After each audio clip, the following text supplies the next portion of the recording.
Hi, I'm Sarah, calling from East Hampton, Massachusetts, in Massachusetts' 1st Congressional District. You're listening to Two Broads Talking Politics. Enjoy and leave us a review on Facebook.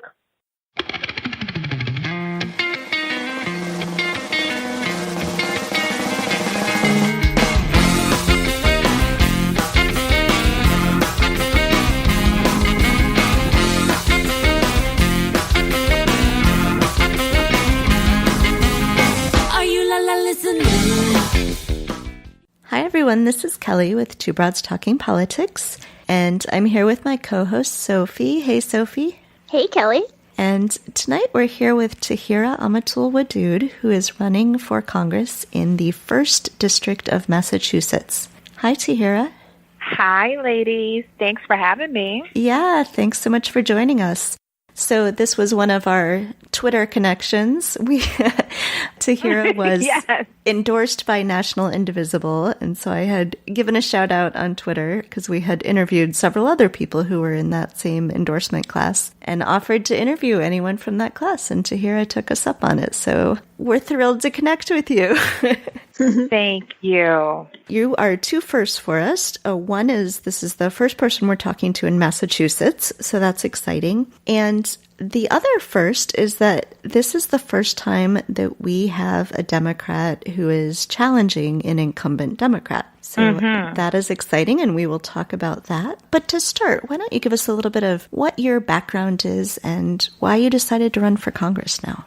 Yes. Well, I'm an attorney, and I've been practicing for 10 years here in Western Massachusetts. The bulk of my work is domestic relations, family law, custody support, visitation, divorces, things like that. A couple of years ago, my practice increased to include some civil rights work, particularly on behalf of marginalized religious communities, specifically Muslim communities here in the United States that were at risk of harm by folks who just had and held lots of anti-religious sentiment. And so some of that work got a lot of attention on a national scale and resulted in an invitation, a very gracious invitation to the White House to hear from President Obama's, at the time, head of his Civil Rights Division, Vanita Gupta, the end of 2015. And that work just sort of catapulted me into more civic engagement, more advocacy and social justice work. So in addition to some of the work that I do locally here in Western Massachusetts and in the Commonwealth total, it just gave me sort of a perfect combination of experience, drive, and interest to run for office. And that is what we did. Launched our race in the end of December 2017, and we've been going ever since. All right. And so in the 1st District in Massachusetts, there are no Republicans who have filed to run. And so you are running against Congressman Neal in the primary, which is not until September. This is a really late primary. That's right. September 4th, the day after the Labor Day holiday. Yeah, so that's extremely late. But I guess in this case, it's basically the general election. Yes, that's right. We live or die in the primary. So why have you decided, in this case, to challenge an incumbent Democrat? The way that I look at the race, I don't consider this at all the vilification of Richard Neal. When we moved to Springfield when I was 9 years old, he was the mayor. A year later, he's been in some form political life since almost all of my life here in this district. But the reason I needed to challenge is because the energy of the people here in our community was calling for a change. It was calling for representation. Western Massachusetts is struggling. When you look at the 9 congressional districts in the Commonwealth of Massachusetts, our statistics just bear out that life is hard, and it's harder for people here than throughout the rest of the state. Of the 9 districts, we have the lowest median income. We have the second highest number of folks living in poverty, higher than the average number of folks unemployed, and higher than the average number of folks without health insurance.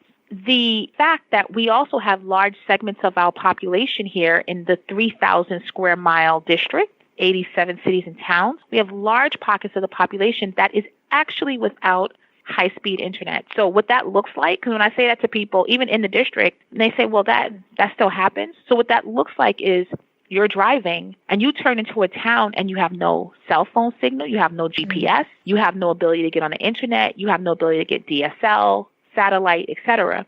And so for those families, they are experiencing wage gap, economic prosperity gap, and academic gap because the kids can't do homework, they can't interact. And without a representative who understands and prioritizes these issues as relevant and controlling to the people of the first district, then life is never going to get better. And that is why I decided we needed to run, because we deserve a representative who gets it. So when we first set up this interview, we didn't know that you were going to be in the New York Times today. So, congratulations on making the New York Times. The focus of the article was on the heels of the Anastasia Ocasio-Cortez win in New York and what that means for sort of the energy of other primary races by Democrats that are happening, especially in Massachusetts. So can you talk a little bit about the focus of that article and, how you see, if you see your race any differently in light of that race? I see my race as being affirmed by the victory of Alexandria this week in the Bronx and Queens.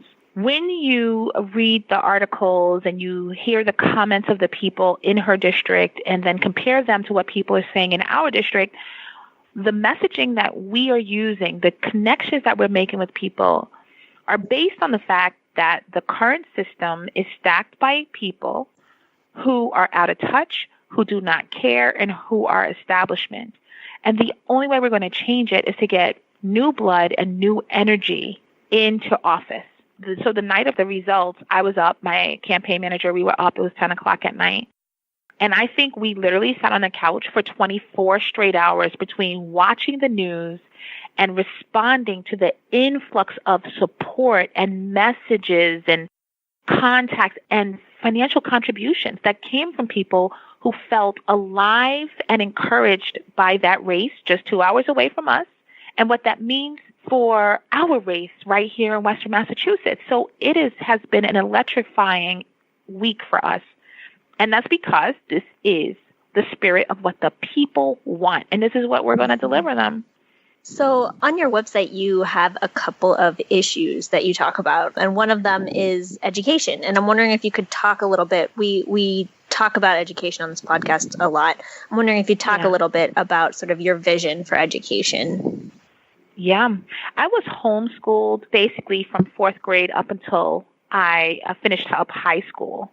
And, I have 7 children, and my kids have experienced schooling across the gamut of educational experiences, from prep school to public school to small religious school to homeschool themselves. And I have a great appreciation for the need for quality education that is provided equitably to all students, regardless of what zip code they're in, regardless as to what taxing structure they may or may not be beneficiaries of in their communities.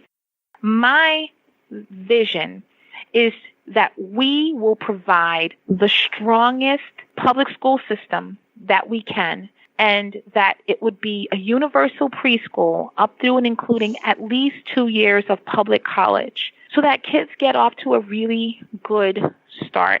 In our district, particularly here in Western Massachusetts, we have 2 school districts under state receivership.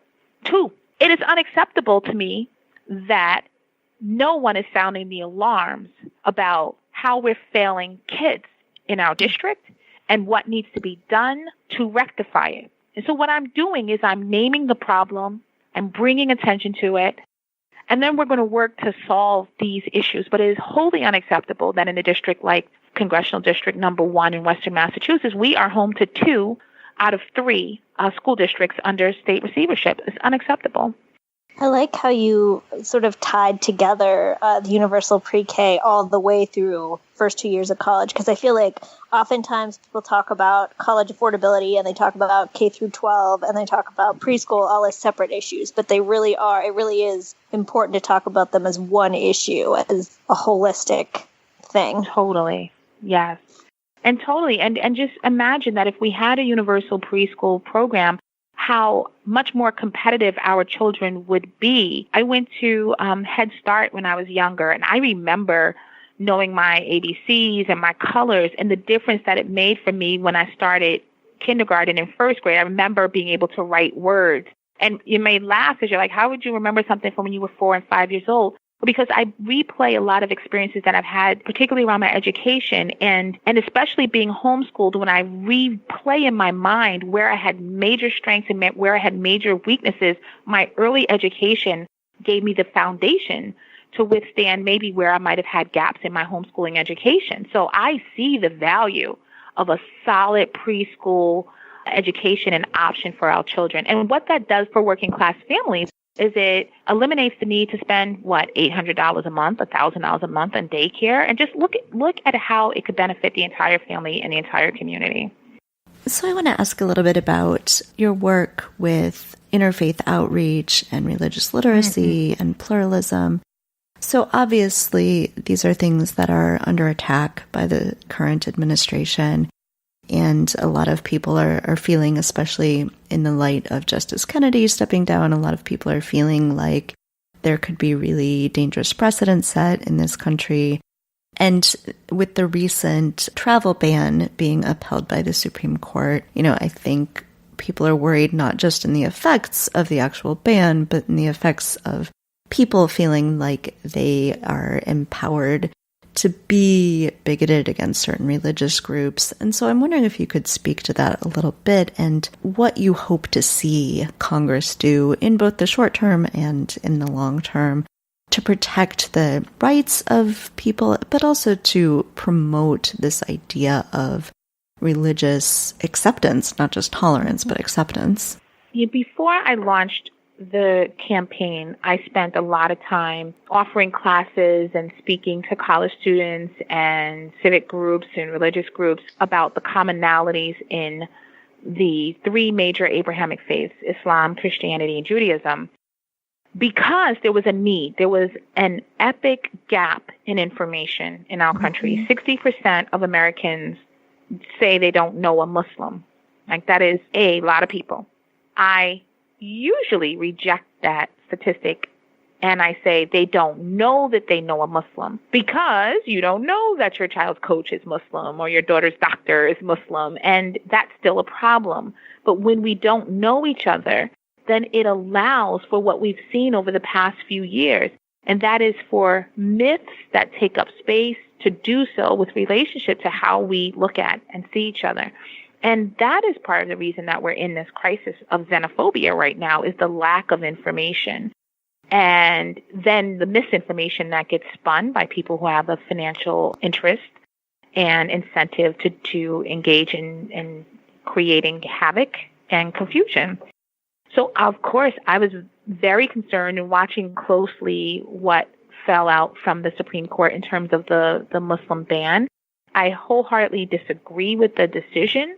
I think that, of course, the president had made his intentions clear that he wanted to ban Muslims from coming into the country. He's made life difficult for American Muslims. And that is another reason why we need to aggressively campaign to have elected officials who are willing to challenge what is becoming sort of a status quo, who is willing to speak truth to power and not compromise with respect to honoring and protecting our human rights and our human liberties.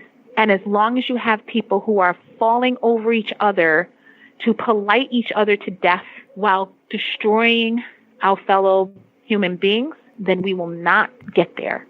So I don't actually know the statistic on this, but if you were to win this race for Congress, are there other Muslim women in Congress right now?